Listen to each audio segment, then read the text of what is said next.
welcome to each of you. My name is Bart de Witte. I'm from the Hippo Eye Foundation, and I'm truly honored to have the opportunity to moderate our discussion for this afternoon and facilitate, hopefully, a very engaging conversation on AI and medicine, but in the context of equity.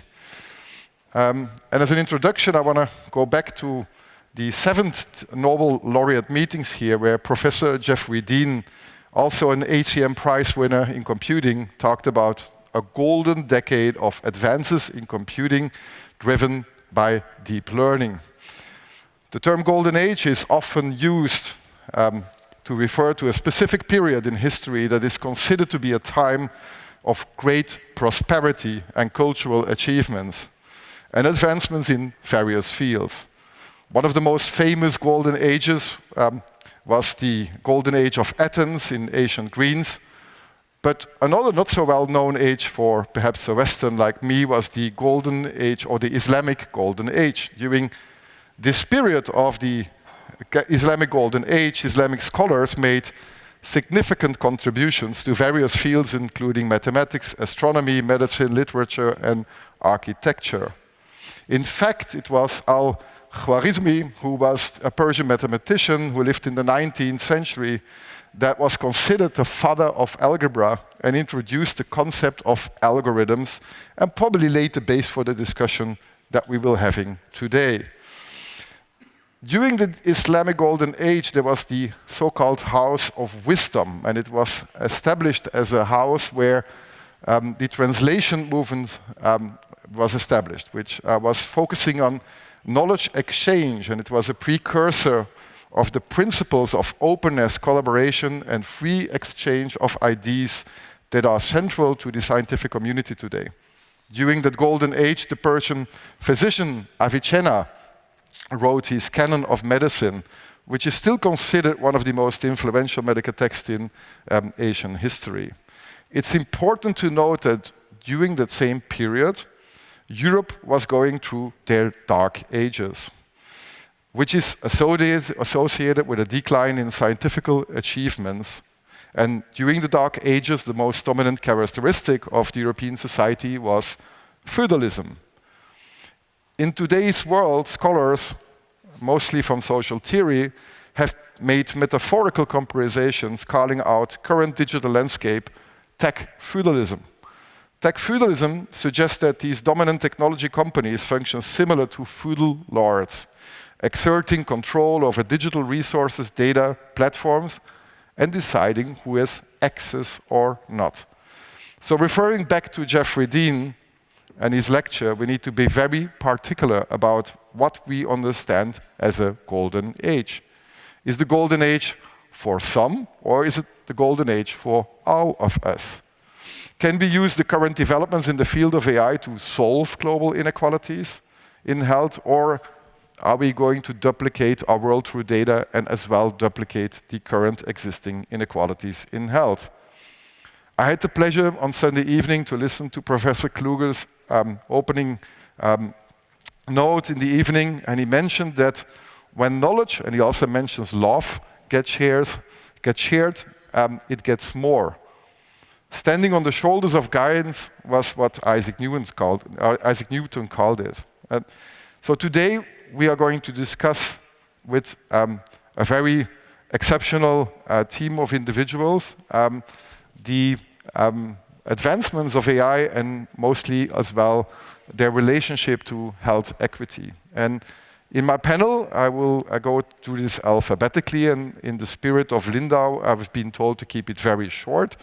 I have Aaron Ciechanover, who is an Israeli biochemist and Nobel Prize laureate, known for his groundbreaking work on ubiquitous proteasome systems and in the role of protein degradation. Then his colleague, Professor Avram Hershko, who is actually as well an Israeli biochemist and Nobel laureate for the same field, and as I mentioned before, the colleague of Aaron. Then Dr. Ang Cui, who is a faculty member at Harvard Medical School, where she directs the System Immunology Laboratory at at the Harvard School of Dental Medicine and Harvard Medical School. Michael Levitt, a British, Israeli, American, South African-born biophysicist, and Nobel laureate recognizing for his contributions for the development of computational methods for simulating complex chemical and biological systems. Then we have at the total end Dr.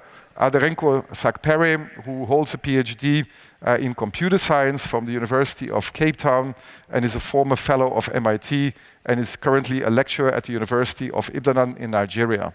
And last but not least, we have Shwetak Patel, who is an American computer scientist and an entrepreneur renowned for his amazing, fascinating, innovative work in developing novel sensing technologies and applications in the field of energy, health, environmental monitoring. He's also a recipient of the 2018 HCM Prize in Computing.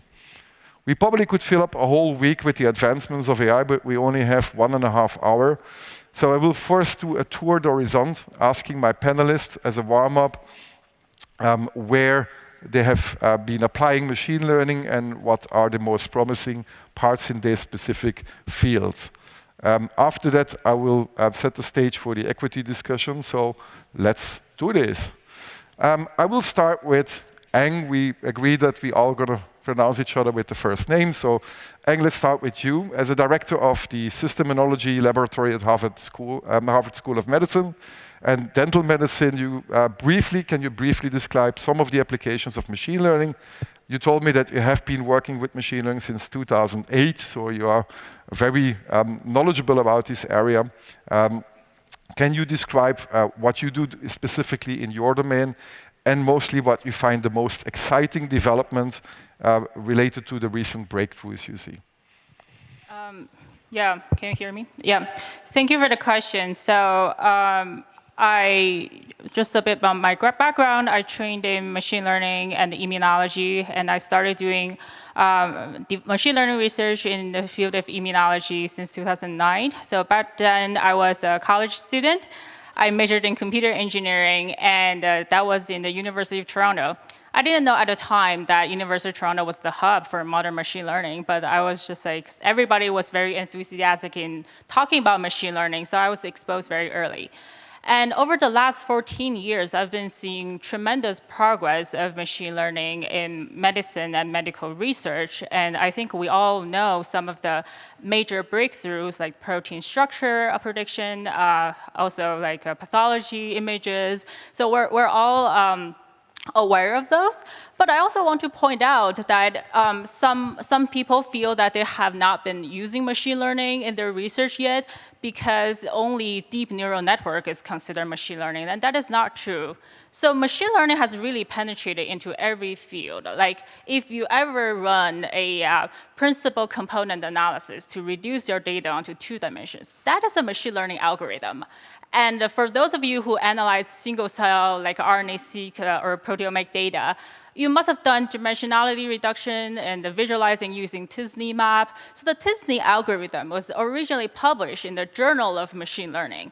And if you do clustering of your cells, like a clustering algorithm is like a very major class of unsupervised learning. So machine learning, like we have all been using it, knowingly or unknowingly for like every facet of our research. And what I find really exciting in my particular field, which is immunology, which is, I don't know if you heard about personalized cancer vaccine. The idea is everybody's cancer is very different.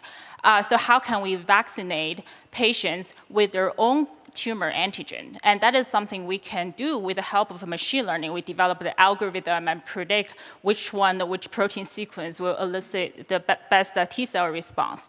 And in my research, I primarily focus on the cytokine network, which is a brand new thing that we're developing. So the cytokine network is, well, people know cytokine network for a long time that is central to immunology, but there hasn't been a principled way of studying how immune cells respond to cytokines, and in part because it seemed to be such a complex problem that's almost intractable. But with the help of big data, and we also use some of machine learning to really systematically profile immune responses to cytokines, and then now we can have a much better understanding of the cytokine network. So we develop software that anybody can use to better analyze the RNA sequencing data they collect and our software can tell you which cytokines are likely contributing to the disease they study. And part of that is machine learning. So I think there has been just like tremendous progress of machine learning, and it's very exciting time, especially this year we're doing this panel here, because of the arrival of ChatGPT. So over the last decade or 2 decades, like there has been progress, but if you think about it carefully, a lot of the progress is based on solving a very well-defined task.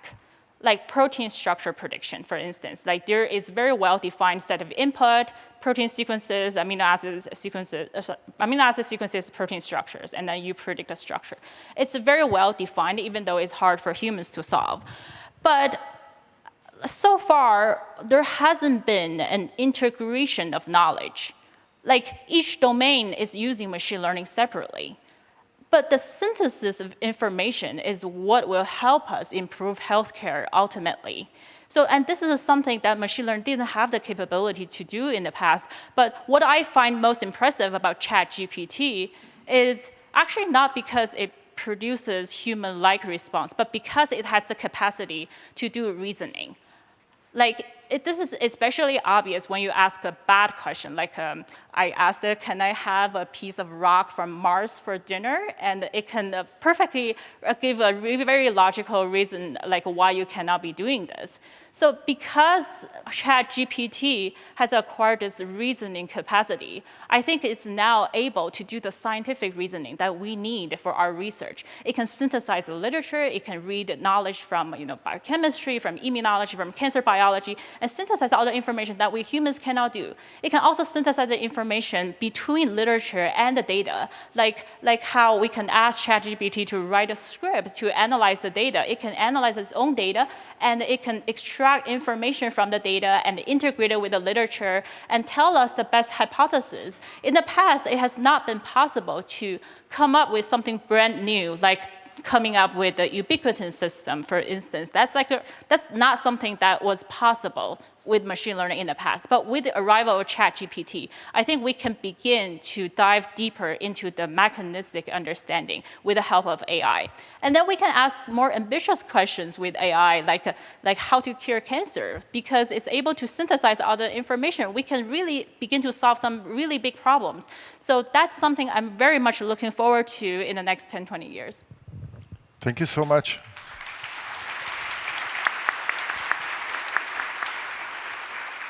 I think I don't have to ask that question to the audience, who is using ChatGPT. I think mostly anyone is using that. But Avram, coming to you.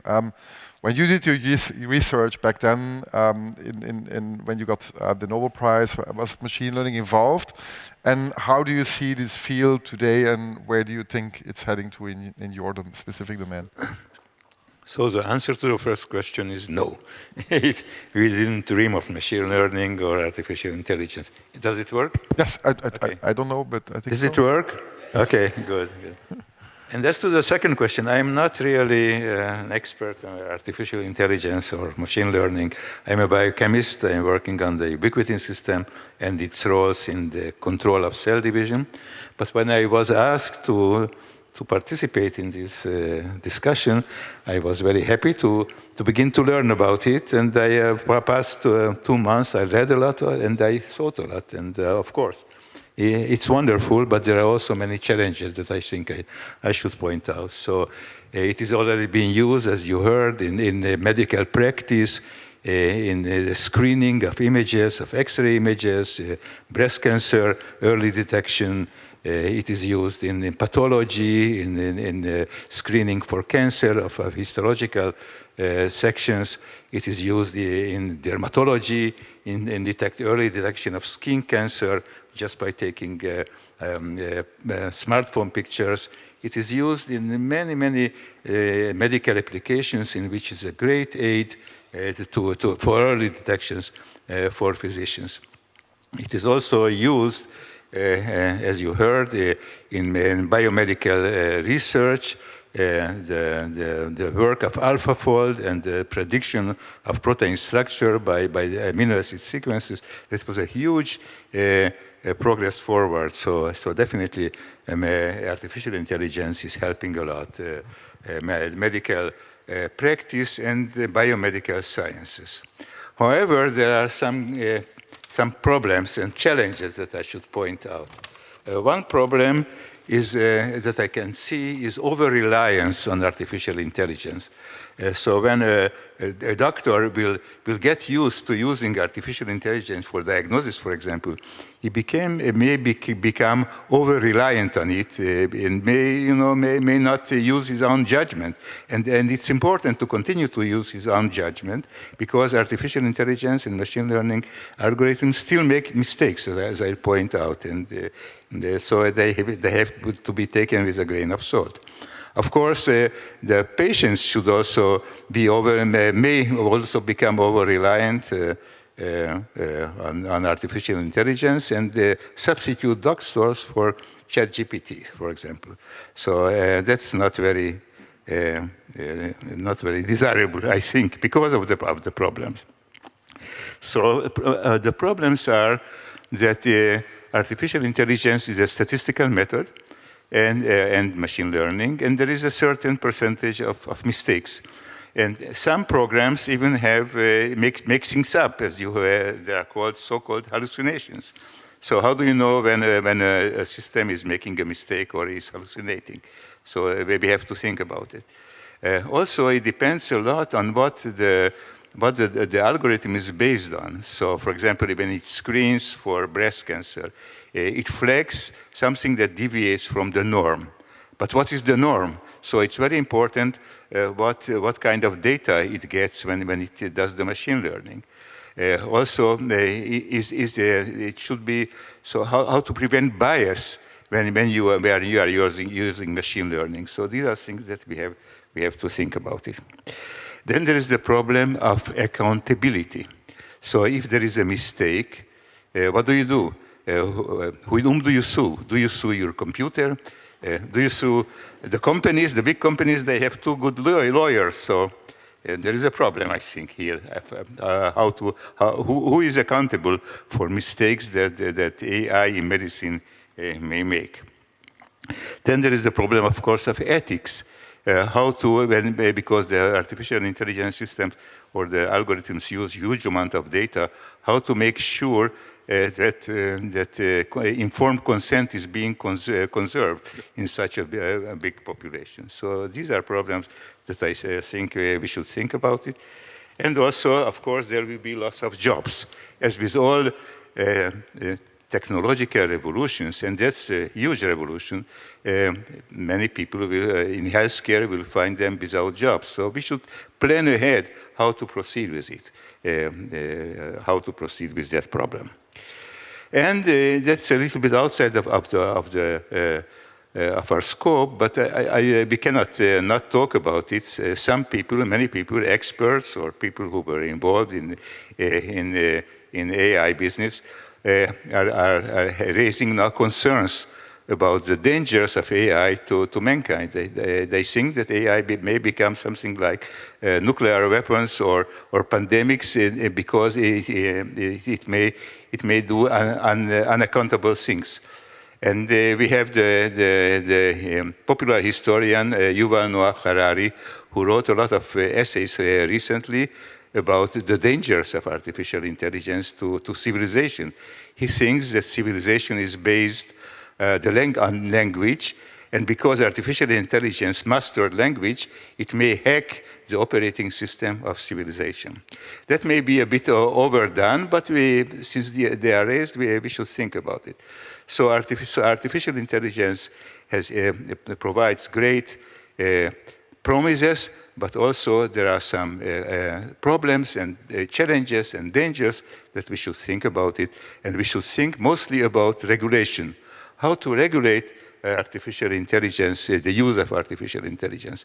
Right now, it is quite completely unregulated, and there is not enough done, both in the biomedical science community and in the general community, about regulation of these huge and very powerful technological advance. Thank you very much. Thank you. I can throw everything away because you already said everything. No, thank you. But Aaron, I'm coming to you. I found a quote from you where you said that people are in science in order to play chess with God or nature. Is applied machine learning in medical science the equivalent of IBM's Deep Blue that won against Garry Kasparov in 1997? Will it help scientists to beat nature or even play gods? Yeah, that's a very interesting question. I think that I just want to relate to continue what Avram started with and then kind of answer. So first of all, we all recognize now the benefits of AI mentioned by Avram. We are using it in the lab, though I'm also a biochemist and a cell biologist. We are using it in the lab in order to analyze pathological slides and in order to predict success of treatment for certain cancer patients. And I think that the beauty of it, that the software is blind compared to human beings, because the pathologist is looking for pathology. He's looking for some distortion in the structure of the tissue. The AI program that looks at it is completely blind, and it can alert you to something that is common to the tumors that you never thought that will ever be related to it. So that's the beauty of it. There's something that is unexpected will come out. So it's here to stay, there is no doubt about it. And now I would like to highlight two issues of problems. One is more emotional problem that relates mostly, I think, to the elderly people like I am, and that whether we are ready to go to the symphony orchestra and to listen to a symphony that was composed by a computer rather than by Beethoven. And it's a question, you know, but I think that the next generation will not ask this question anymore because it will be embedded into the society. Or the same is for reading a book. Are we interested in reading a book that was written by a writer, by a poet? Or do we care or don't we care about reading a book that was written by a computer? For me, you know, growing in a certain generation is, of course, something that is close to my heart, to be close to human beings. For others, it might not matter, certainly not for the generations to come, and I'm sure that at the end of the day, the computers will compose beautiful symphonies, will write beautiful books, and everything will be okay. But maybe for the intermediate generation is a kind of an emotional problem. The other issue is, of course, the dangers. For those of you who read Nature from last week, there was an imaginary story about a plot of exploding a bomb that contains an infectious virus in Penn Station in New York. So the issue was like that. The AI ordered a sequence, a plasmid that contained the sequence of the virus, including the nanoparticle to embed it in, to wrap it up. And then they ordered from another company the explosive device. But the issue was that at the end of the day, you need to assemble the two. So what do you do in order to assemble the two? The AI looked into a software called cheating husbands. What are cheating husbands mean? This is a software that males are using in order to cheat on the wives, to have chats on the internet. And they found one of them, and they called him. The AI, of course, generated it, and they called him, and they threatened him that they instructed him to go and to collect the two packages from the post office or from the mailing office and to bring it to an assembly place. Of course, the guy was frightened, and he did it. They paid him, but even the payment went via laundered machineries, that via a bank and another bank, so nobody could trace it. So step one was done, so the assembly was done, but then was the delivery issue, and the delivery was also the same cheating husband. They found a truck driver that was sitting for hours on this software. They paid him, and he delivered it. So it just shows you the power of it and the dangers of it. And now I come back to what Avram said, regulation. Now, regulation can be at different levels. It can be at the state level, at the EU level, or at the country level. But then it's kind of a free enterprise. Computers are free enterprise. People may not obey for it. But then you need to devise electronic devices or some follow-up devices, and that they endanger your privacy because you need to follow what's really happening. You have to surveil, you know, numerous people or suspected people. So the issue of privacy is at stakes here. And so it's complicated. The regulation will be complicated because we are talking about free enterprise. I remember the first year that I was a postdoctoral fellow at MIT, there was an issue of recombinant DNA.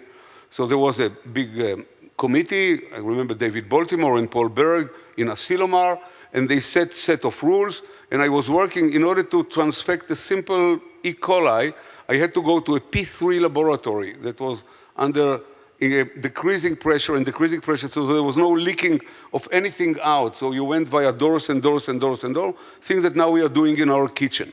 So, but at that time it was easy to regulate because the regulation was carried out by scientists for a scientific issue. Computing is something completely else. Some hackers, some young freaks can do whatever they want to do. So it will be very, very difficult to regulate, and we shall need to follow them. And again, the issue of privacy might be jeopardized. So there are real dangers, beside the ethics, beside our feeling about symphonies and book writing, beside other things, real dangers, and we'll need to take care of it, but we should really assume that AI is here for the benefit of people, and it should stay with us. And like any other new technology, like radioactivity, like any other technology that has two sides, it's a double-edged sword. We shall need to live with it and to learn the pros and the cons. So you indirectly answered my question. So you say like... I forgot about it. No, but chess has rules, so you talk about regulations. Chess is not a free game. You have strict rules within the chess game. So if you want to play chess against nature, we have to stick to the rules. We come later to that. But I want to give everybody the word to do the introduction and explain how they have been working with machine learning, where they see the promises and the challenges. And Michael, the stage is yours. Thanks very, very much. It's great to speak to you again. So actually, I've been interested in machine learning since 1968. There was a great flourishing of very early machine learning at Edinburgh University in England, and they put out big volumes of books, which I looked at the beginning of my PhD. Since then, I'm very strongly attached to computers and probably have programmed most days of my life, including today. And in this process, in looking at computational biology, have used many, many techniques in machine learning. I remember in 1982 thinking I developed PCR myself, hadn't seen the literature. The literature was a real mess back then because if somebody was working in mathematics, it would be really, really hard to find citations. This is a great improvement today. And over the years, we've looked at big data in crystallography and in molecular dynamics, which is really big data if you want to look at it that way. And now I'm sort of super interested in daily using AI for translating languages very, very well, and for writing code in languages that I don't really know. They're big languages that have hundreds of subroutines with thousands of arguments, and ChatGPT really knows them all. It's also pretty good at debugging itself, so that's very helpful. A common theme today has been regulation, and at one of the breaks, we have in the audience somebody who works in regulation. I mean, not biological regulation, but government regulation. And we had a very nice conversation, and together we sort of came up with 3 principles that would help with regulation. One was that AI should really strive for explainability. AI should be as transparent as possible. And finally, AI should be steerable. So if the person who is looking at the particular, let's say you have a tool for medical diagnosis, it should lay out why it came to its conclusion. It should basically be transparent in where the conclusion data came from. But thirdly, you should be able to say, well, now try something different. One of the nice things about ChatGPT is you can say, stop writing to me in your common format of introduction, 3 points, conclusion, do something different, and it'll do something different for you. So you gain confidence that way. For the future, I think that the areas where I think AI is going to be most important for humankind, probably 3 different areas. One is obviously public health, which is healthcare and anything that leads to people having better lives. And the point being not a few people having better lives, but as you said, everyone having better lives, or as much of everyone as you can. I think an area that hasn't been talked about here is AI for governance. I have a very strong memory. There was a time, maybe 10 years ago, maybe a little bit less, when Jeopardy was won by Watson at IBM Labs. This is a kind of a silly game, but a hard game for a computer to play.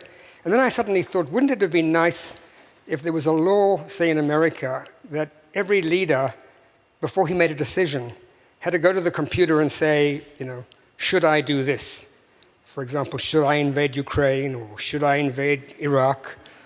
Most of it's invasion. And he wouldn't have to listen to what the computer said, but it would be recorded in some place where it couldn't be destroyed. That might make people think a little bit more carefully. I think also an area that I mentioned a little bit earlier today was in crisis management. I think AI is going to be really, really important, if you like, even just in coordinating what everyone's doing in real time, just to summarize preprints, summarize drafts of preprints. So, because in crisis management, we want to have as many scientists really involved in the whole thing as can be, and I think AI is very good at that coordination.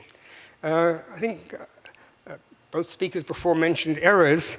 I would say that scientists are really good at errors. I mean, we expect our data to be wrong all the time, and often it is wrong, and it doesn't actually bother us very much. I mean, it always amazed me that people were so upset that so many papers were actually not reproducible.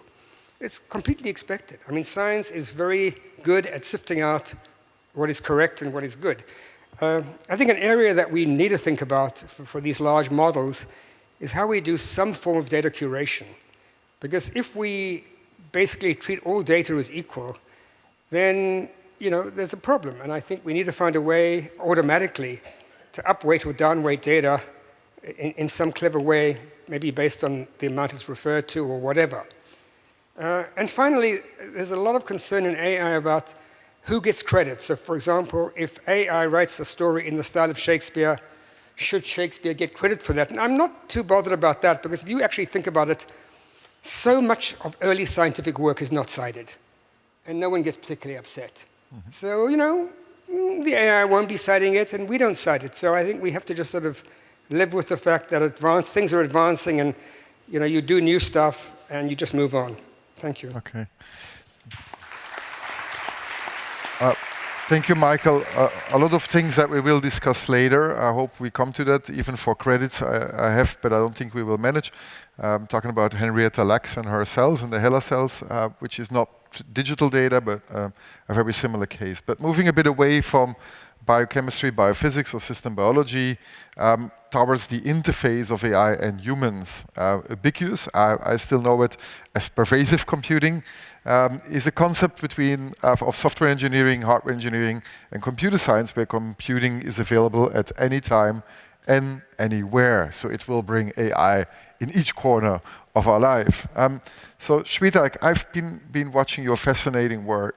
How do you envision the future integration of AI? Is it going to be edge? Is it going to be ubiquitous? And more particularly in healthcare and related to precision medicine, where do you see the promises? No, that's a great question. Luckily, I have 45 minutes tomorrow to talk more about this, so I won't go into lots of detail right now because we've got some time tomorrow to talk about it. But my area of research is looking at, how do you take the most ubiquitous computing platform on the planet, which every one of you have right now, which is a phone, and use it in a way that can drive better healthcare outcomes. And so, we were chatting right before the panel. It's like, is ubiquitous computing, pervasive computing here? Is it here to stay? Where is it? In a way, it's been here, right? If you look at computing platforms that are the size of a mainframe to a PC to a laptop and now to a mobile phone, and now these computers are embedded in every consumer electronic device. Automobiles have hundreds of computers in it. So in a way, it's already here. And so for me, AI is kind of the, the supercharger of all of this work. And what I mean by that is that, a phone is designed for a particular use case, telephony, gaming, communication, photography, but those same sensors can be utilized for other things, for healthcare in particular. But to do that, these sensors have to be pushed beyond their envelope. Because if you build a custom sensor, it's going to be too expensive, it's not going to be equitable, we can't get it into every phone. Even if you had a custom sensor, not everybody's going to be able to have that kind of a diagnostic tool. So for me, what AI does is it allows me to kind of squeeze as much as you can out of that particular sensor that's already ubiquitous, so you can get to scale much faster. And I think that's the thing that's really exciting right now about the area of ubiquitous computing, is where AI can actually fill in some of those gaps that allow you to get to scale sooner than later, and later is going to be either too late or it'll never happen, right? And for me, the thing that's really exciting about AI right now, we heard a lot of comments about ChatGPT. One thing I'd like to point out is, one of the fundamental things that drives these large language models is this transformer architecture. And the thing that's really exciting about that is, yes, ChatGPT is great in terms of like the dialogue, and that's just one use case. That's just an application. ChatGPT and other tools like Bard have showed that you can get AI into the consumer's hand. Like that's why there's a bigger narrative about what we're doing, is because you don't have to be a computer scientist to do AI now. Now everybody, and you don't even have to be a scientist to engage in AI. You can do it through these kind of chat interfaces. But that transformer architecture that underlies a lot of this has a really profound impact on health, which is the following. Classically, we looked at, you had to capture lots of data, and you had to label everything. So if you think about pathology, imaging, anything that you're doing, you have a lot of data, and you had to label it all. And then you ran it through a network, and then you would basically have a prediction that came out of it. But these new models are actually what I call label efficient. And what that means is that you can have lots of data, but very few labels, and it could be just as performant as those large labeled data sets. And that's huge. And what does that mean for us in health? Well, it means that we may be able to solve the long tail problem. And what I mean by the long tail problem is that, as scientists and researchers, we focus on the fun problems of, okay, this has, millions of people are going to be impacted by this, or billions of people. But what about the rare diseases? And if you look at all the long tail, and if you add up all those rare diseases and you add them up, that can have just as much of an impact. But or how many people are going to work on these smaller data sets, because you might not have enough examples of that, you might not be able to get to the populations, or just might not be exciting because it's not a big enough impact. And I think these new AI techniques may be able to give us candidate solution on the long tail of problems, which is huge, right? If you think about that, if you can have a candidate solution for the long tail, now you're trying to inherently create a more equitable set of solutions. So I'm an optimist, and so I think of how AI can actually be potentially the great equalizer. Right? And so that's a different way of thinking about the problem. If you think about what AI can do right now, is you can actually empower a community health worker in global health context to be able to potentially provide the same level of care that a primary care physician might be able to do in a developed country. Or you might be able to get to people to specialized care much sooner before a primary care physician is able to sift through all that data and all the analysis that needs to be done. On top of that, my work looks at how do you use passive signals from phones and wearables to even do things pre-symptomatically, right? So I think this changes the way that we can really think about healthcare. And so what I'm particularly excited about is the confluence of being able to sense things ubiquitously and AI. And I think that's going to really change the way we not only do research in healthcare, but also just how we approach health in general. So more about that tomorrow. Yeah, fascinating.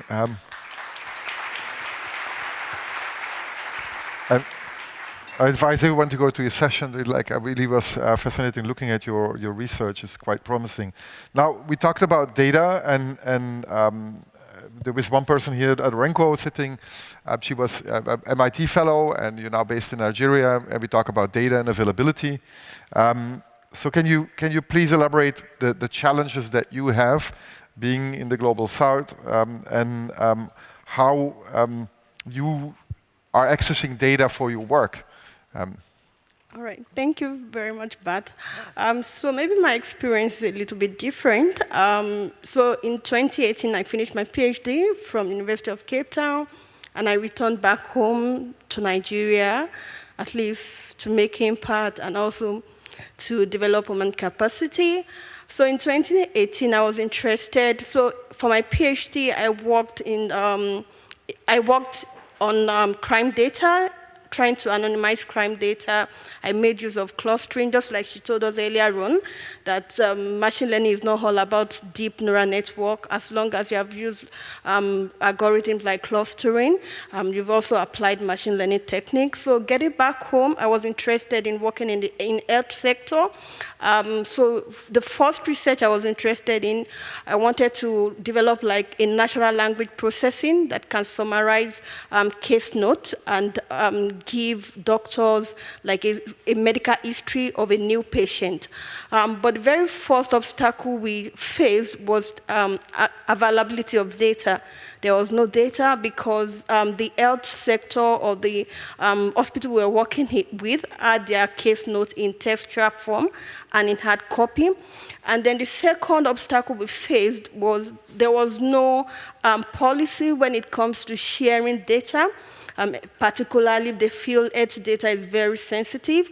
And so apart from availability, we're not given access. So what did we do? So the first thing we did was to work with medical students in my university. So we asked them, we created like a form, an electronic form that they can use to give us their own medical history. So we designed the form and they used the form. We got their own medical history, but that was not enough. Remember, that's just a university. And so the next thing we did, because we needed more data, and the more data you have, the better your system.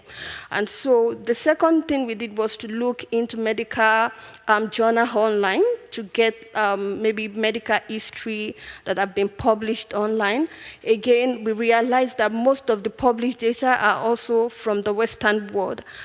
So that was the second obstacle we faced, but then we just had to make use of it. The data we got from the medical student based on their own personal medical history and also what we got from online.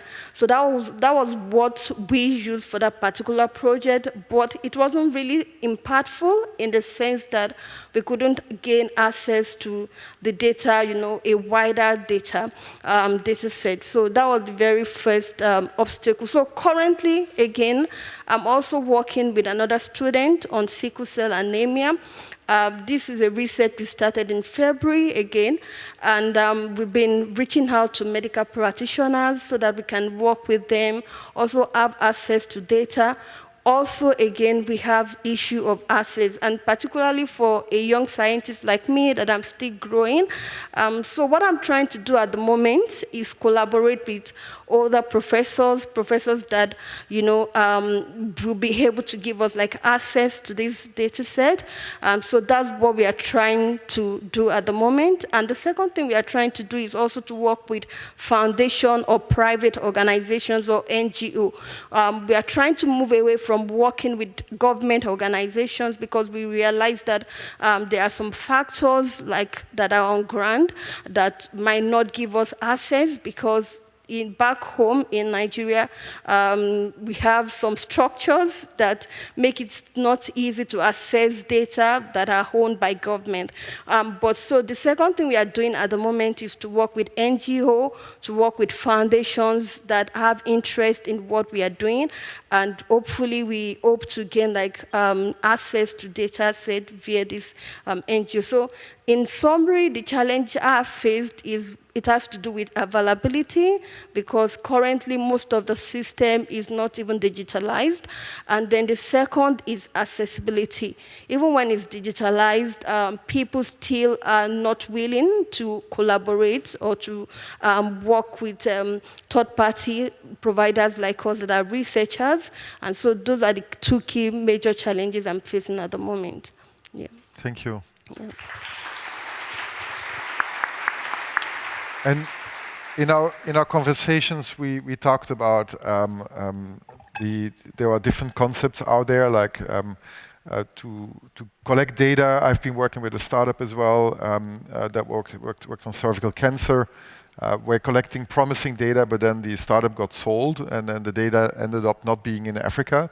I work with a professor on the School of Economics who calls this data colonialism. So there is a quite big hunger for collecting data, telling them we will help you to collect the data, but then African researchers don't get access to that.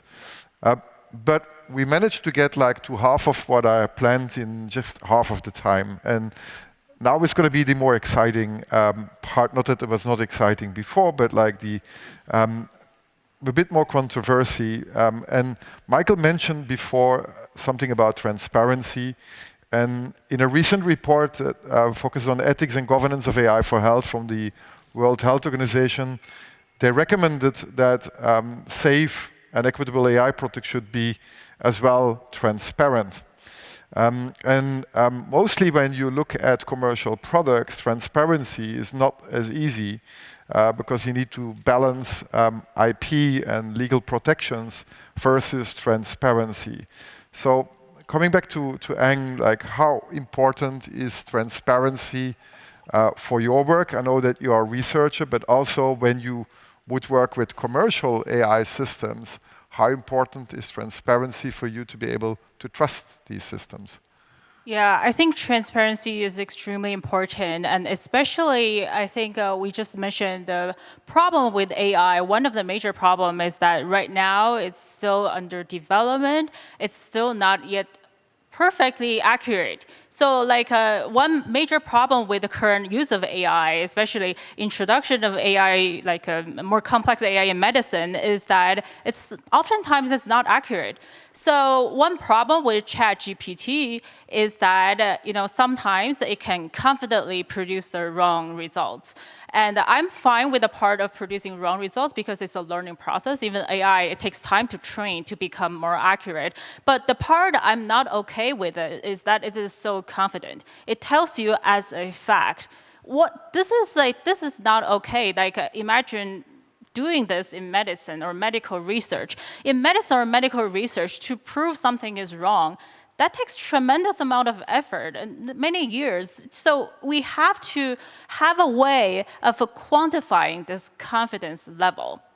So I think a very important thing that I propose we should do like immediately is to have a confidence score, like a p-value. Like when we do statistical tests, you don't just say, this is better than the other one because the average is higher. You do the p-value, you do the statistical test, and then you say this is statistically significant. For machine learning models as well, like if you look into the math, it's actually very possible. Like when it computes, ultimately machine learning model is a probability model. It's it's completely capable of producing that a probability of confidence. So when something is 99% versus something is 70% like confidence, that right now we get the same answer.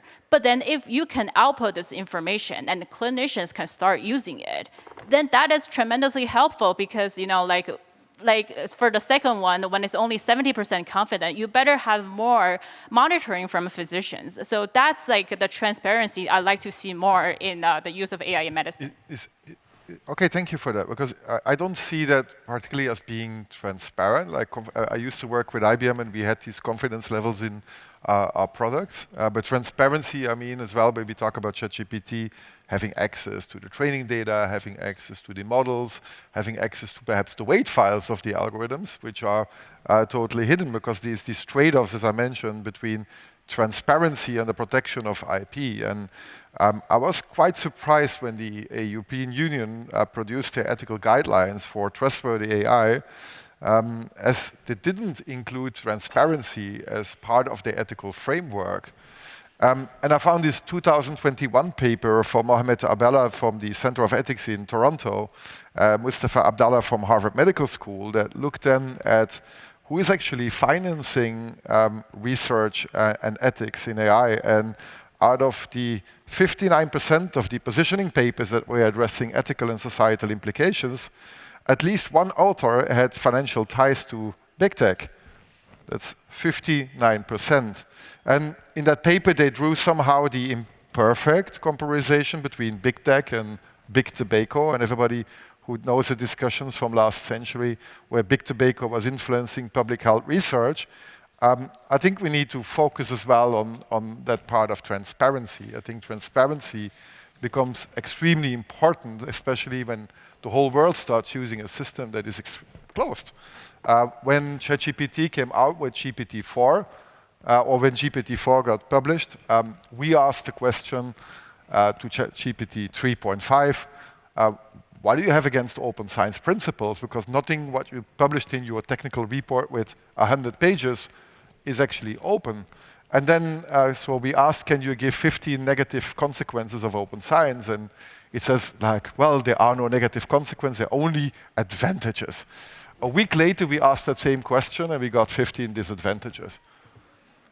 And that is scary when you use a system and you ask exactly the same question, because there is a business model behind these systems. So I'm going to ask this question to Michael, Aaron, and Avram, and you can choose who wants to answer first. But are you trusting a system like ChatGPT-4 that is not disclosing its architecture, hardware training data sets, training methods, and would give you a similar, would you give medical advice if nothing of it is open and nothing has been certified?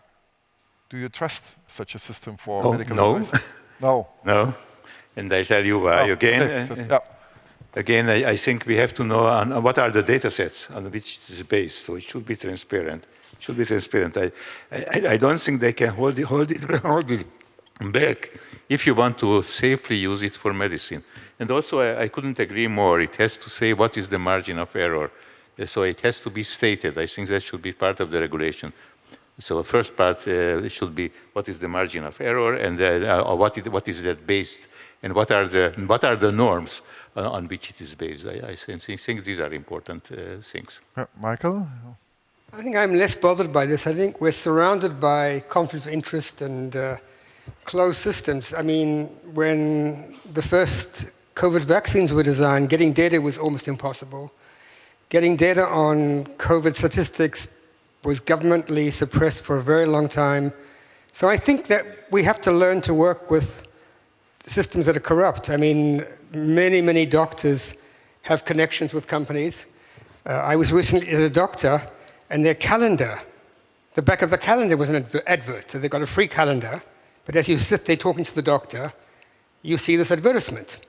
So I think there's a lot of things like this. I think that in the open source, what's sort of nice about these models is that there are a lot of alternatives to ChatGPT coming out now. There are open models, there's Lambda.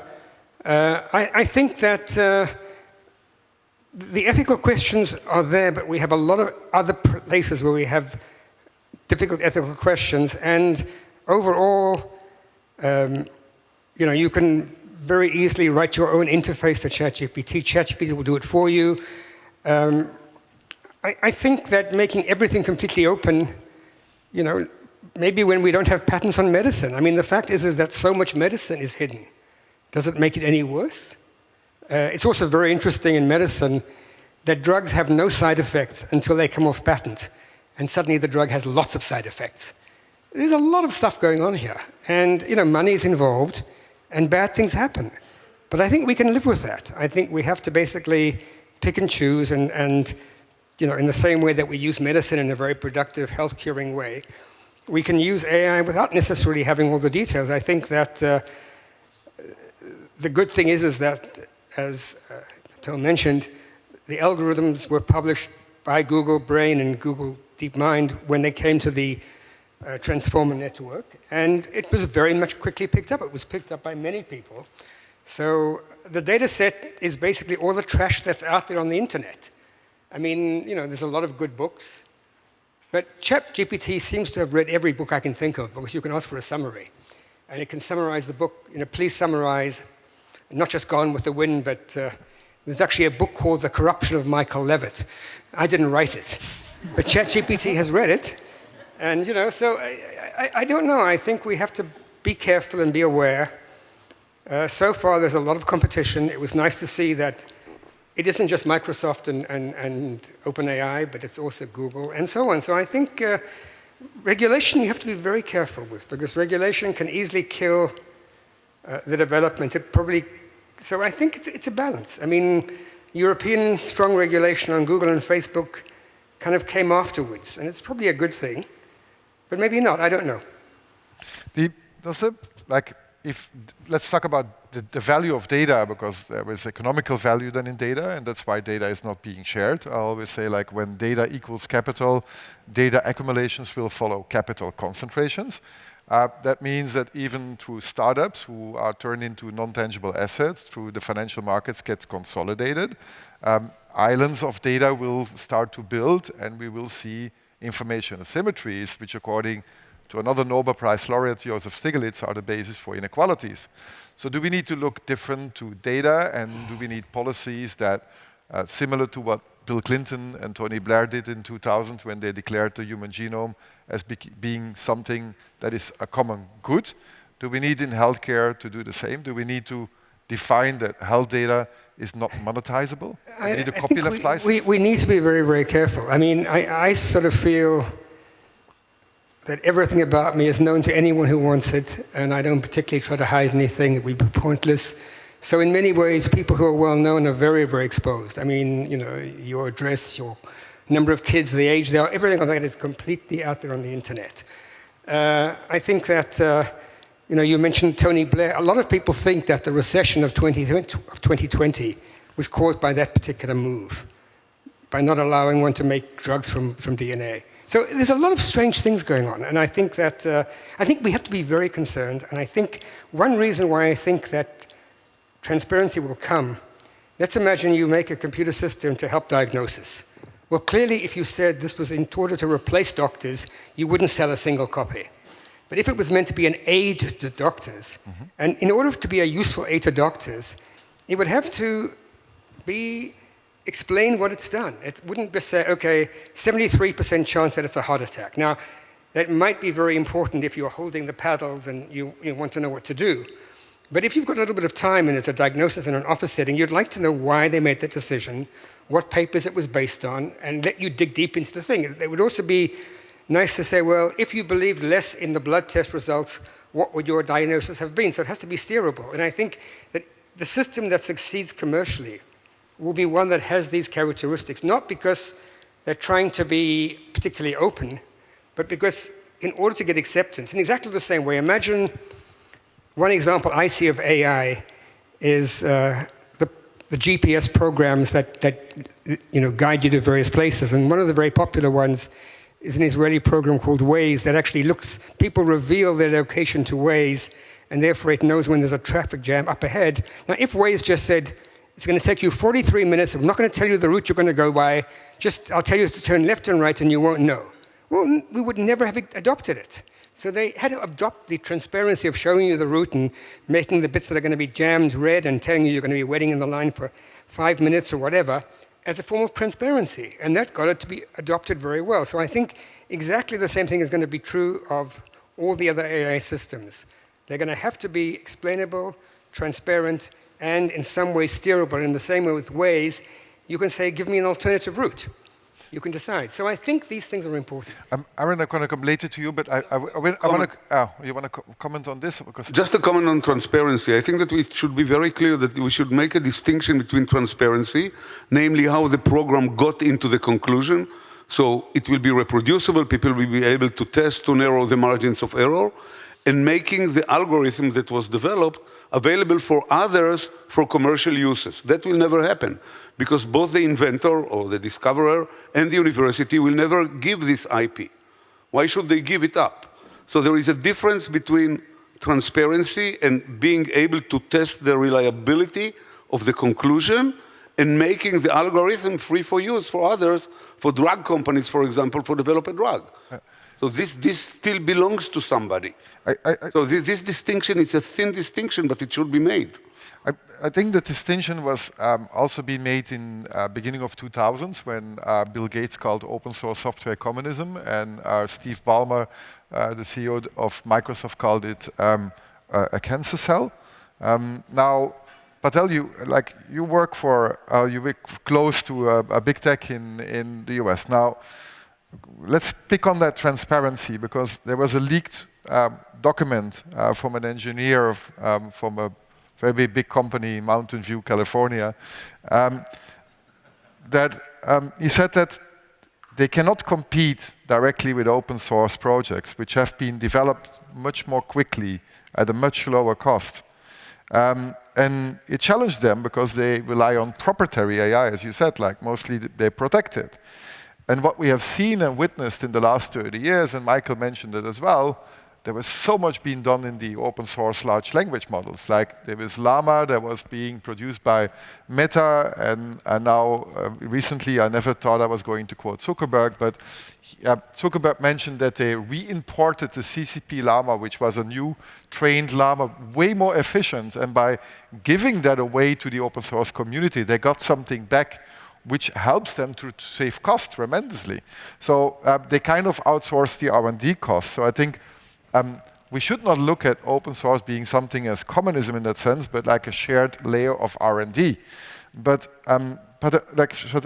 if you work now in that space, and that leaked document was out there, how does that work? How does the future of AI look like? Because there is no way to compete against open source in that large language model. It's a great question. I mean, I think the pace of innovation is at a point where more computer scientists and more innovators can innovate now, and then inherently you're going to have open source communities starting to pop up that are being able to kind of train some of these models.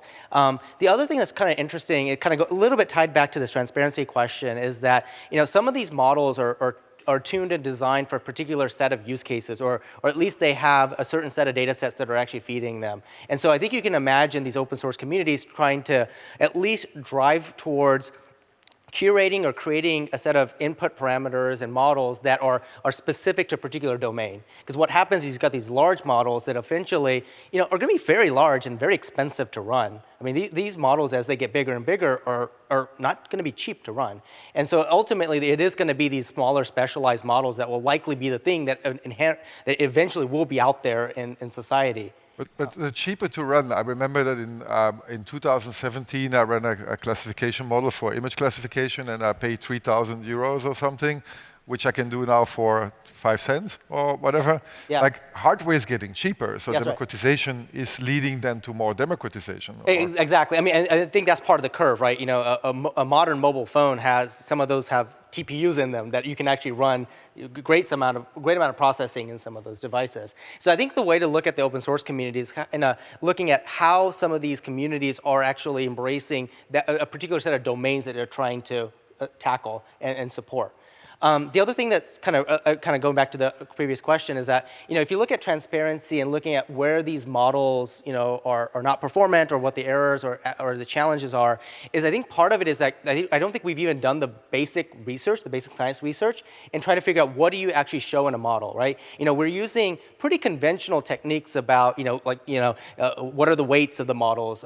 Obviously, you want to know what kind of data has gone into training it, but there are other ways that you can actually show how a model has been trained and how performant it is that we haven't even invented yet. And part of that is because a lot of our students and a lot of the students in the audience may not be as motivated because they're trying to get to that next big finding that shows that this AI model solves this particular disease or it has this particular prediction accuracy. So I think we as not just laureates, but also like faculty in this community have to encourage more of that kind of research and appreciate that kind of research. Because I think that's the thing that we're missing right now is that if we keep thinking about traditional ways of looking at the metrics for safety or transparency, I think we're always going to be catching up. I mean, that's the whole problem with a lot of the technology that have unintended consequences is always a Band-Aid. It's retrospective. So I think we could be a little bit more forward-looking.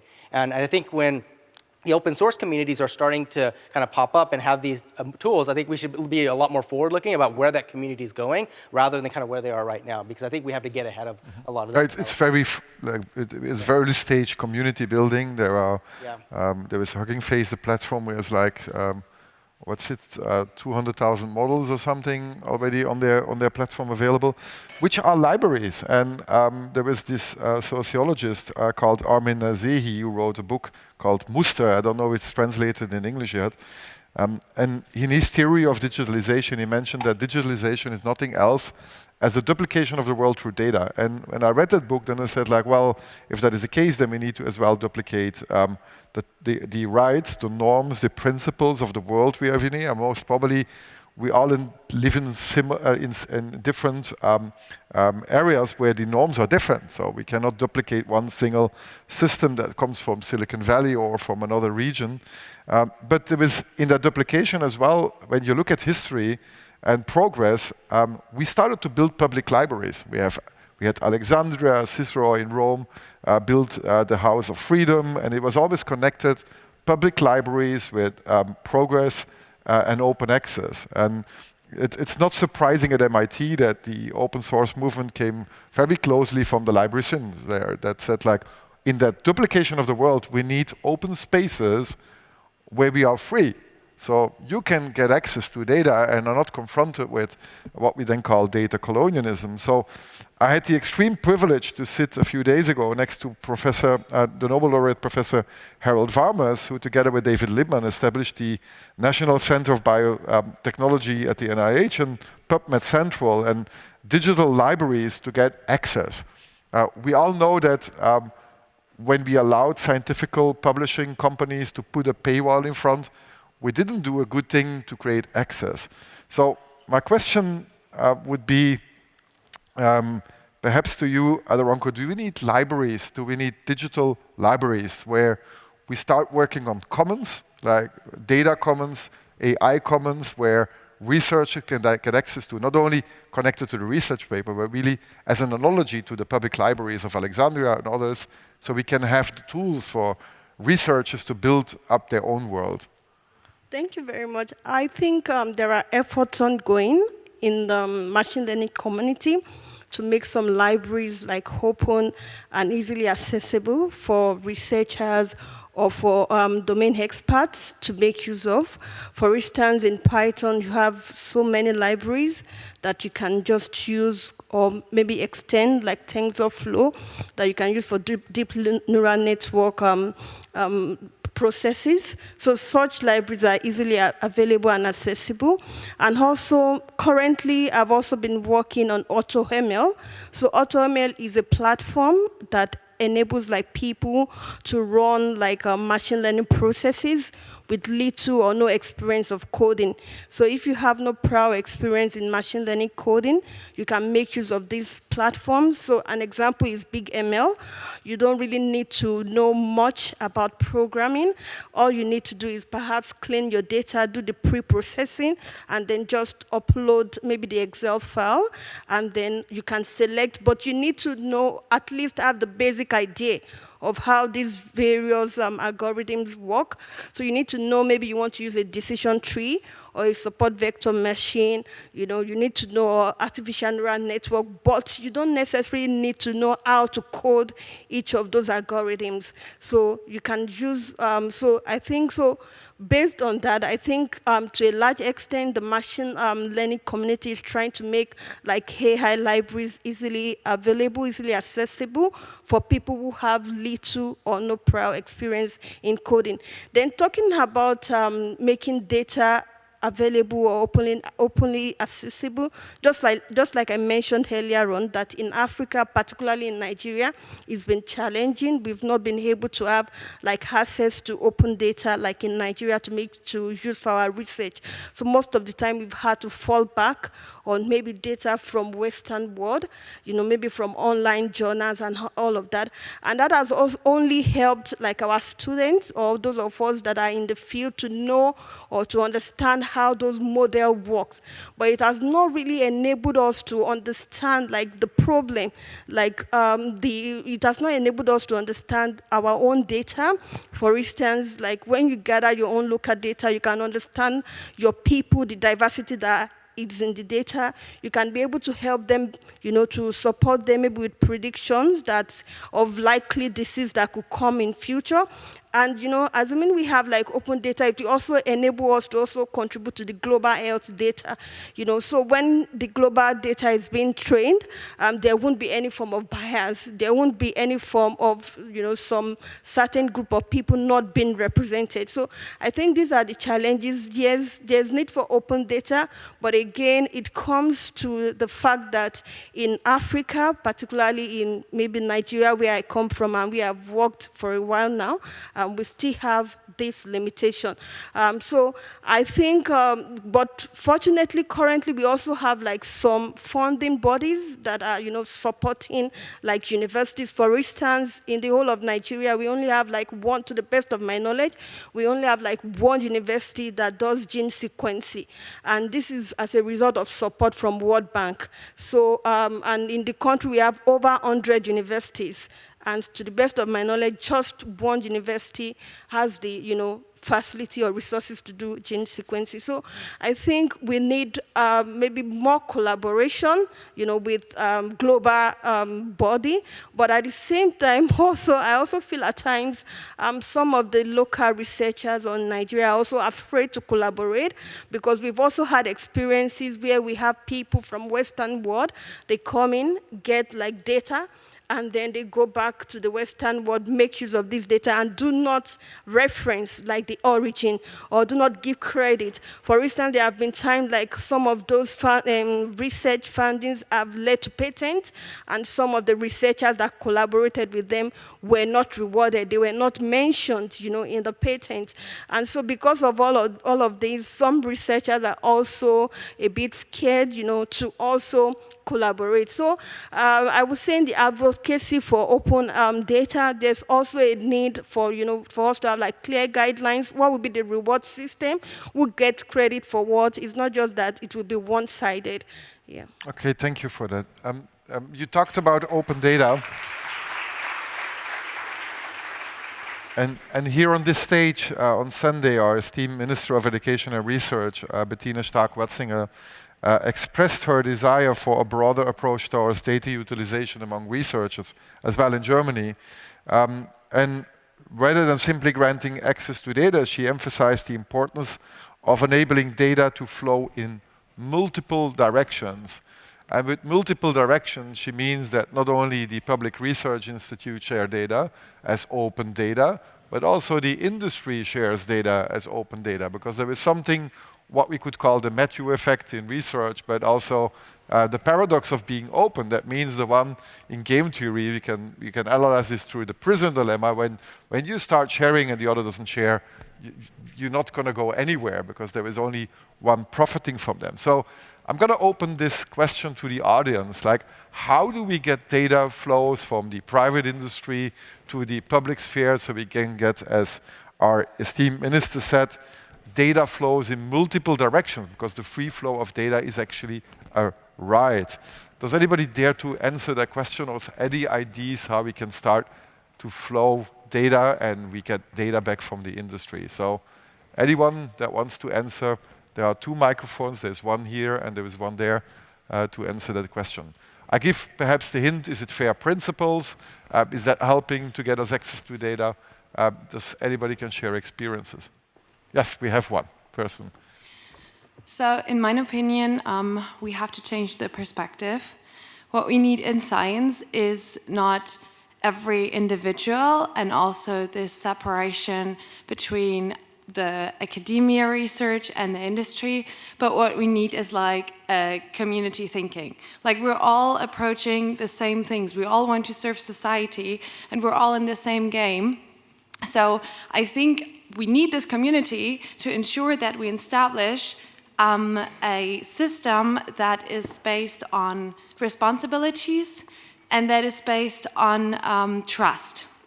I think community enables trust, and if we trust each other, we're going to share everything we have, because then we also want to help each other because we're in together on the long goal. And so I feel like we as young scientists are the ones that will be out there at some point, and we are the ones that have to start that thinking, that we are in there together, start with open science, start with when we open a business or whatever, to be in there together and to trust each other and help each other that way. Thank you so much. What was your name? So when somebody answered, first introduce yourself, but I forgot to ask yet. I'm sorry, my name is Magda Bolsinger, and I'm from Germany in Erlangen. Okay, thank you so much for bringing that perspective. Thank you. There are some few other people, so let's give them also a voice.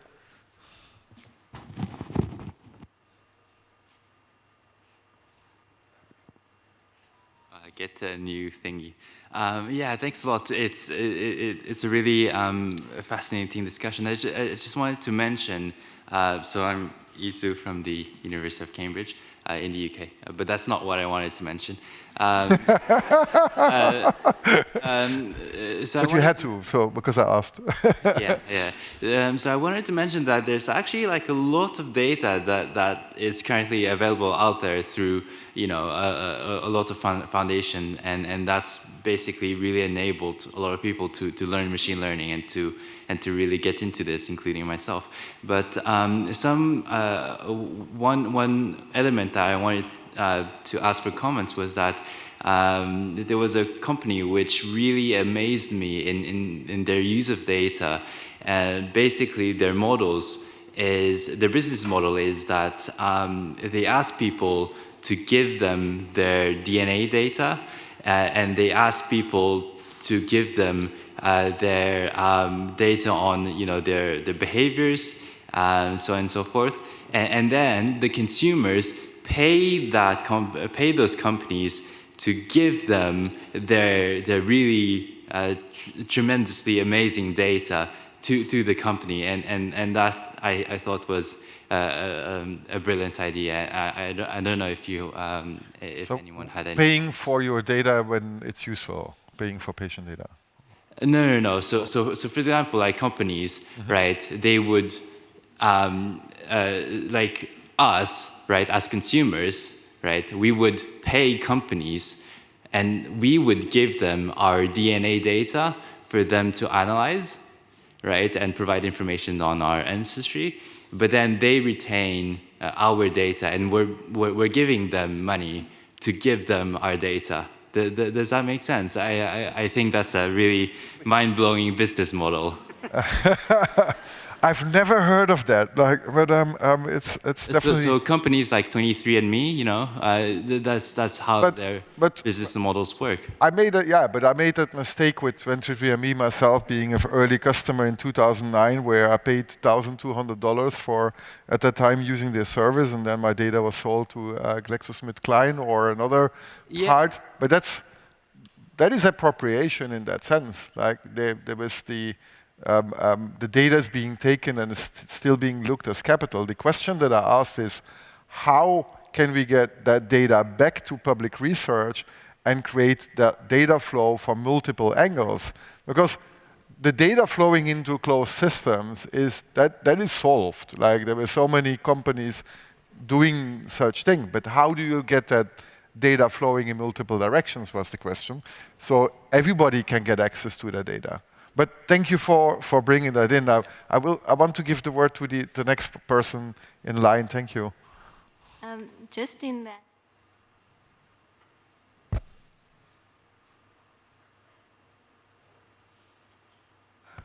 I think we have to consider that the challenges that we have when we're trying to get the data into the public and get it to be academically and in other ways health policy beneficial is that there's a lot of past exploitation that needs to be taken into account. For example, in South Africa, where we're trying to collect health data, we have to be mindful that in the apartheid times, patients wouldn't want to be linked back to their DOM pass where they were restricted access into certain areas. So currently, patient records are not linked to an identification number, and what happens is that every time a patient appears at a hospital, folder numbers can't be linked because sometimes a patient won't want an identifier. So those sort of things actually impede data management and data flow. So there's a lot of things to take into account in underprivileged or oppressed populations. Very, very thoughtful remark, and that's also why in Germany data protection is so highly regarded because of the history of census databases back in the Second World War, because of the abuses in that sense. But thank you for bringing the perspective. One last, there are people on that side, so I don't want to, I'm always looking at, excuse me, I didn't see you, but like, let's have two other ones, and then I will wrap up together with the panel, so yeah. My name is Greg Sepich-Poor. I'm from UC San Diego. So I think the blockchain hasn't been discussed yet, to my knowledge, but it's done a really fascinating job, a really great job of decentralizing computing and also making things always traceable to their origin. And I guess when thinking about this data question, I almost wonder if we can have a sort of licensing system for data. So instead of the model where consumers are paying to give their data to a company, if you flip it on its head such that the data that's being produced by the consumer can be licensed but publicly trackable through the blockchain, essentially every time a company uses it in its training, which cannot further be decentralized through blockchain computing, would allow you to effectively reimburse that individual for being part of the original training. And you could have some complicated schemes, whether it's a one-time licensing fee of sorts or an ongoing royalty in which you're compensating the consumer. But it would seem that in that case, everyone would benefit because then capitalism is still working and flowing, but the consumer, don't get me wrong, capitalism in the US at least is important. And I think that would also give the opportunity for individuals to be part of a larger effort to upload data and really help us achieve the sort of numbers that are required for these, whether they're large language models and getting them into multiple languages that haven't been represented so far, or thinking about health and pursuing the advancement of medicine on a global scale. Thank you for that. One comment that I have, I do agree with the licensing. Licensing, I think that there is a solution on licensing, but one aspect, if we all start turning data into monetary value and we want to get value back, from a macroeconomic perspective, healthcare costs are just going to explode because the R&D costs of these companies are just going to be pushed to us, and we're going to pay at the end the bills. If you get like $500 for your data set, and everybody starts getting $500, we're going to only allow larger companies to get access to these cohorts, so you're going to even enforce asymmetries, but at the same time, you're going to increase cost of R&D. And that will be pushed back towards the drug pricing, and I think we would only increase inequality. Don't you agree? I'm not entirely sure if I agree. I think if you look at the projections for how much AI is going to generate, it's in the high billions, if not trillions of dollars in the next decade or so, right? And so that money's coming from somewhere. And I would also argue that I think drug prices are already vastly asymmetric, right? Like we saw the first gene therapy be approved by the FDA, and that's supposed to cost, what, $2.8 million per dosing? So I'm in agreement that the money has to indeed come from somewhere, but I think if you're working with a sort of system that's compensating individuals for the data that they're contributing, which currently doesn't exist, I would argue that the current system would be less fair than the proposed one, but feel free to disagree. Okay, no, but it's good input. Thank you so much. Yeah.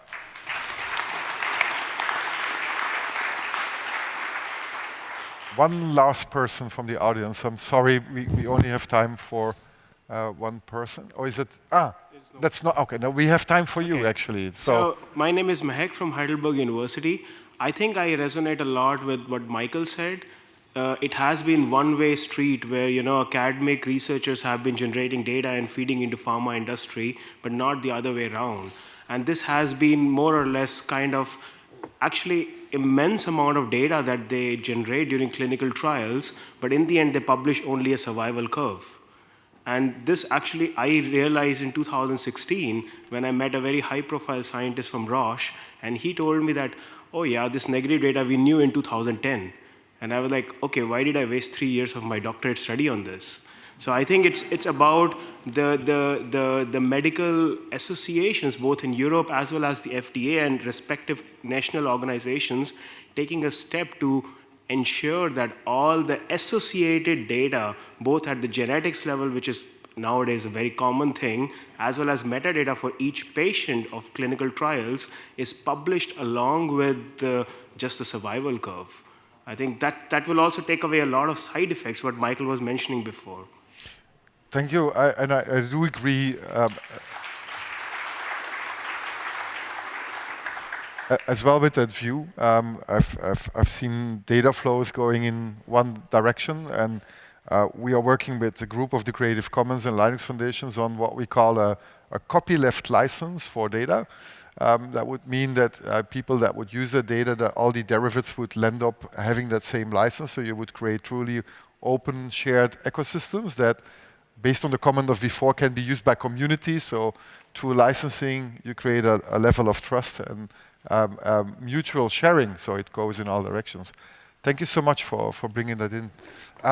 In the sake of time, we only have 6 minutes left, but I do want to ask a question, a very short yes and no to each of my panelists, based on that latest discussion that we had.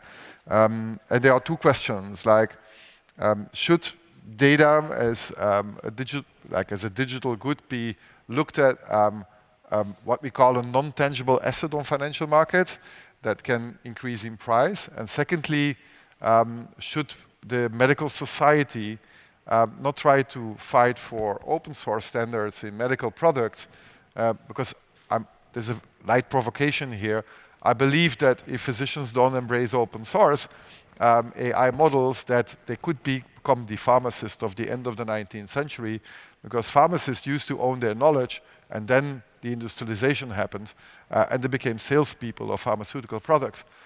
So that could be similar happening in the area of physicians, that they will become the salespeople of big tech services.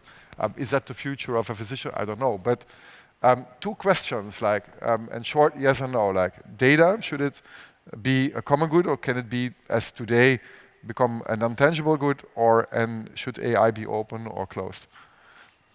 Data should be shared, AI should be open. So that's simple. And I think what is even worse, and we should be concerned about, is that now most of the data is held by a handful of huge companies, and the only way to get around this is to get the data open access to everybody who can use them. Thank you so much, Michael. I'm not sure. I think these are very lofty desires, and it would be good if they happened in both cases. But I was just actually thinking as you talked. So they say that ChatGPT has read 1 million books. Presumably these books were the books that Google digitized against the will of all the publishers. But if I want one of those books, I can see 3 pages at a time. So did OpenAI have a special deal? I mean, the people who have these large language models, where do they get all the books from? Mm-hmm. I can't see 1 million books online. I have to pay for every book that I read $12. So there's something going on here. Maybe you know. We're not going to go into it. We don't have time for picking up a discussion. Right. But there is something going on. But now, okay, Aaron. Yeah, I would like the data to be open, but they will not be opened. That's the reality. Because the companies, let's talk about a private health insurer, a big private health insurer that has 10 million, 20 million people who are insured. They have data sets on all the clinical data of these patients. Now, once you open it, other companies can do billions and billions of dollars out of it, not on one disease, on every disease, because they'll take all the data and see the people that took metformin, what other diseases they have, and so on and so forth. It's endless. But I think that some regulation can come into effect here, that you can make one-time money on your data set, and that's it. And the rest, the world can use it for free. So okay. There should be a middle way. Okay. Thank you for the answer. Sorry for interrupting, but in the sake of time, we have 3 other panelists. Yeah, I'll make it quick. So I agree with the comments in that the practicality is why, yes, it would be great to have the data open, but the practicalities make it really tough. But I think the question is, how do we create tools that allow people to actually take advantage of the data and actually take advantage of AI that's actually open. So I think there is an opportunity to raise the floor. I think the practicality makes it hard, but I think there are ways that you can raise the floor by allowing data that is available openly that allows the scientific community to innovate, but then you have to also have the tools with it so they can actually take advantage of it. So I think there's a lot of nuances there, but yeah, yes, I think it would be great to do that. Okay, thank you. Ang. Yeah, I think what my fellow panelists said sounds right, but I would like more time to critically think about this to answer your question. But I would also like to just point out that, so I worked in rural India at some point, and I saw over there many people were living without a shelter. And this is like, there is inequality. There's a huge issue of inequality on Earth, and this is something that it's like, it's manifested in every way. So I think for artificial intelligence, like sometimes when we talk about whether this is equal, whether this is open, we also need to talk about the underlying factors that contribute to this. And also I want to, thank you. Also I want to also just like take a moment to acknowledge the progress we've made in terms of pushing AI and data to openness. So back in 2009, when we were developing machine learning model, that was purely based on MATLAB. So as you know, MATLAB is a software, you have to pay for it. And it's a good software because it's very good for matrix manipulation, which is necessary for machine learning. But now, there are many open source packages, like anybody with the internet connection, you can connect to data, you can download Python, ChatGPT. According to ChatGPT, ChatGPT is written by TensorFlow, which is like an open source software. So there has been a lot of limitations and challenges, I agree, but I like to acknowledge the progress we've made. Okay, thank you. And you don't have to travel to India to see inequalities. I think when you look in the US and the inequalities in health in the US, it's also a very good example. But now giving the final word to Aderonke. Yeah, so I also agree that data should be open, but then there's also the need for anonymization or privacy. Like I said, for my PhD, I looked into the problem of anonymization, and one key researcher that has worked extensively is Sweeney. She finished from MIT. And she realized that in 2000, the US population that was released, because these days we just feel like removing personal identifiable information like name, social security information, those are sufficient to make data anonymous, but no. Because in our own research, she realized that after those explicit identifiers have been removed, people, 87% could still be uniquely identified, just using their zip code, gender, and date of birth. So when we want to release this data openly, we also need to think of anonymization and do it properly. Definitely, definitely. Okay. As I mentioned at the beginning, we could fill a one-week conference with this conversation, but I want to lead to my closing statement. I don't know if anybody familiar with the Hippocratic Treatise of Airs, Waters, and Places. That was written in a book by the Greek physician Hippocrates. And in that book, he wrote that the healthy society, it is said, is coherent and organic, whereas the sick one is fragmented and mechanical.